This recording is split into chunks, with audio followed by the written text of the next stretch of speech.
Pour être honnête, moi-même, je croyais pas en moi dans les débuts. C'est juste un jus de plus. D'une certaine manière, grâce à Samuel Eto'o, Fake Juice est ce qu'elle est aujourd'hui. Entre guillemets, je suis un jeune qui emploie des autres. Bonjour Yoka Media, moi c'est Doubet Chimbajo GFT. Je suis promoteur de Fake Juice Cameroun, étudiant en banque et finance niveau 3.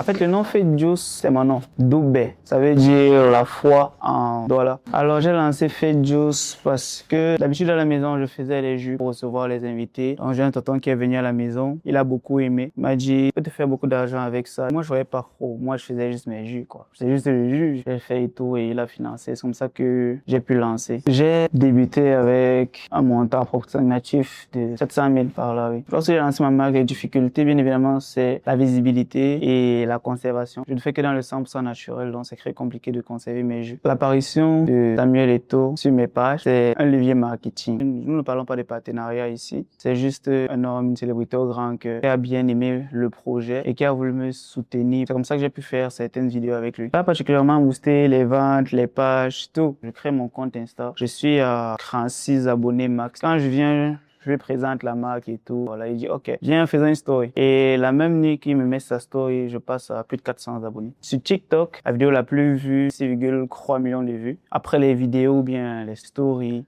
pouvait avoir 20 commandes d'affilée comme ça. D'une certaine manière, grâce à Samuel Eto'o, Fake Juice est ce qu'elle est aujourd'hui. Bon, chez Fake Juice, nous avons plusieurs saveurs. Ananas, pastèque, baobab, concombre, betterave, carotte, d'autres variétés aussi. Généralement, en fonction du client même. Nous faisons en sorte de toujours rester 100% naturel. Moi, ma saveur préférée, en réalité, j'en ai pas. Tout est bon, mais je vais donner la saveur préférée du neuf. Ananas, pastèque, c'est un cocktail. Généralement, oui, c'est moi-même qui me déplace pour aller faire les courses. À mon niveau, pour moi, la vente n'est pas réellement un problème. Je sais comment écouler le stock et tout, donc je suis plutôt quelqu'un de débrouillard, donc c'est un domaine qui m'a semblé pas facile mais accessible. Moi, ma motivation personnelle, ce n'est pas de travailler, je vais pas finir salarié. L'entrepreneuriat, quand il est bien pensé, bien étudié, pousse plus qu'un salarié. Pour le moment, l'objectif à atteindre, c'est aller dans toutes les structures de vente pour pouvoir exposer mes produits. Oui, j'ai songé à abandonner, surtout dans les débuts. Si tu es seul, tu dois faire 100 bouteilles d'un litre et demi, sans ajouter d'eau ni rien, c'est très compliqué. Je commence à 17h, tu finis à 4h. Mais la satisfaction et la fierté aussi des parents font en sorte que tu veux rien lâcher. Pour être honnête, moi-même, je croyais pas en moi dans les débuts. C'est juste un jus de plus. Mais chaque client, chaque personne et bien évidemment le fait que le Grand Neuf aime ça à ce point, ça motive. Ma plus grosse commande a été 400 bouteilles d'un litre et demi. C'était 1 million. Toucher le premier million, c'était satisfaisant, mais je pensais plus au travail à faire. Être jeune entrepreneur au Cameroun aujourd'hui, c'est un parcours de combattant.